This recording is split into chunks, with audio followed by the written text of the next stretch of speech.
Good morning, children. I am Sanita, teaching you political science. The first chapter in your textbook is the Indian Constitution. And in this chapter, you will be learning about the Indian Constitution. Now, what is a constitution? Now, the question arises to you, what do you mean by a constitution? Constitution, I have an example, giving you an example. I hope all of you have school diaries with you.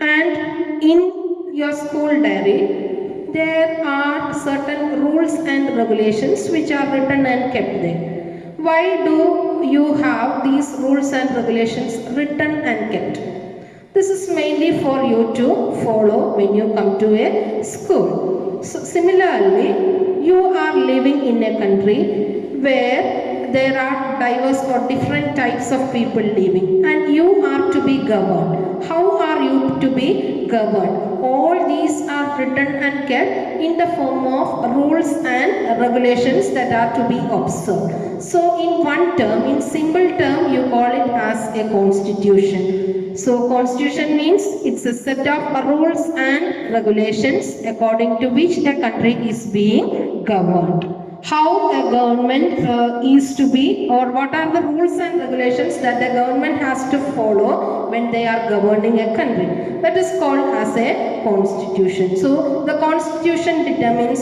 the structure, powers, functions and rights of people, etc. So all these are explained and kept in a book which you call it as a constitution. This constitution defines the powers and functions of the three organs of government. Which are the three organs of government? The three organs of government are legislature, executive and judiciary. Now what is the function of a legislature? The important function of a legislature is making laws. It is the legislature that make laws and it is the responsibility of the executive to execute all the laws that is being made by the legislature, or it implements all the laws that is being made by the legislature. And implementing laws is the sole function of executive and making laws is the sole function of the legislature. And either of any of these organs have the right to interfere in any of their powers. And the last organ is the judiciary. So when laws are being made, laws are made for people. So if any person violate the laws, it is the responsibility of the judiciary to interfere. So judiciary in the form of courts. I think all of you know there are lower level courts to higher level courts. There is Supreme Court to lower level courts which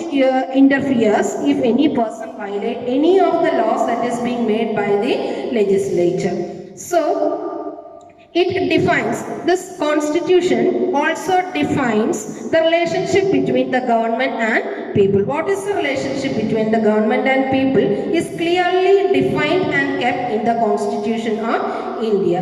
It also defines the powers of the government. All the powers that is being vested in the hands of the government is written and kept in the Constitution of India. It clearly shows that no one can violate or misuse the powers which are written and kept. No one can violate it because it is solely written and kept. That is why Indian Constitution you call it as a written constitution. Again, the constitution also safeguards the rights of people. People are having different rights, a variety of rights people have, and all these rights are being safeguarded and written and kept in the Constitution of India in the form of rights. You have heard about fundamental rights. Why are some rights called as fundamental rights? So some rights are called fundamental because without these rights no person can live in a society. So all these rights are being safeguarded because it is written and kept in a constitution. Now why do we need a constitution, or what is the necessity? What's the importance? What is the need for having a constitution? The first point we can discuss is that the constitution tells us in which type of society you are living and what are the values that a society upholds. Whether you are living in a monarchy, whether you are living in any other form of government, all these are written and kept in the constitution. So that is one important need why you have a constitution. Again, it also tells us what type of government we have and how are the powers being shared among the government. It also clearly defines about the rights of people. What are the rights of citizens? So it again provides fundamental rights to people, which I already told you. Fundamental rights are also provided to people, and these fundamental rights are so called because these rights are fundamental to the people. Without these rights, no person is able to live in a society. So these fundamental rights were written and kept mainly to save the people from the tyranny of the state and also to save the people from the opposition of the majority against the minority. Now it also demarcates the formation and process of different organs of the government, how they are being organized and what are the process and functions of the various organs of the government. Now, our freedom fighters, see, they had to participate in a long battle and a long struggle in order to free our country from the foreign rule. You know, in earlier times, India was under the clutches of foreign rule. So, India had to be saved. So, India was saved. It was mainly due to the active participation of our freedom fighters. Now, fighting for a cause, and they had some ideals in their mind. These leaders had some ideals in their mind, which they had the thought of releasing it at the time when they get independence. And these ideals were incorporated into articles and schedules of us in the Indian Constitution. So, Indian Constitution is written in the form of articles and schedules.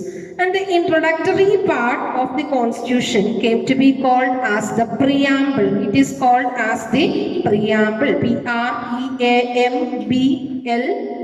Preamble is the introductory part of the Constitution.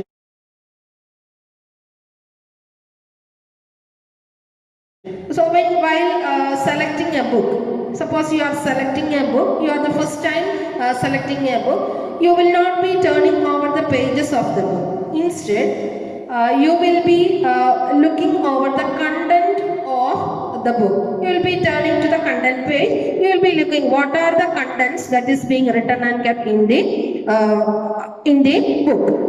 So when you look at this content page, you will be getting an idea of the details of the book. So such an introductory part, our constitution is also having such an introductory part, a content part which you call as the preamble of the constitution. Now the preamble is of great importance. It is having a lot of importance. It not only declares the form of government, but it also determines the main objective of the government. What are the objectives of government? All these are shown in the preamble.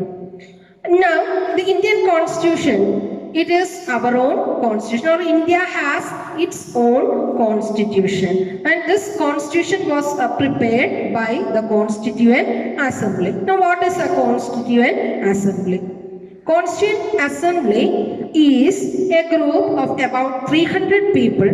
They are specially elected for this purpose. The people were specially elected for the purpose of preparing a constitution. The assembly consisted of people of different political parties.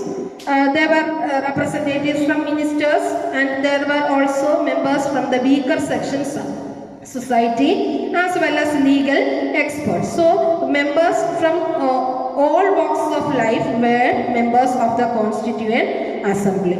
This Constituent Assembly first met on 9th December 1946. First met on 9th December 1940. The Constituent Assembly first met on 9th December 1946. 9th December 1946 It completed its work on 20th November 1949. 20th November 1949. It completed its work on 20th November 1949 and the Constitution of India came into force on 26th January 1950. 26th January 1950. So the Constituent Assembly first met on 9th December 1946.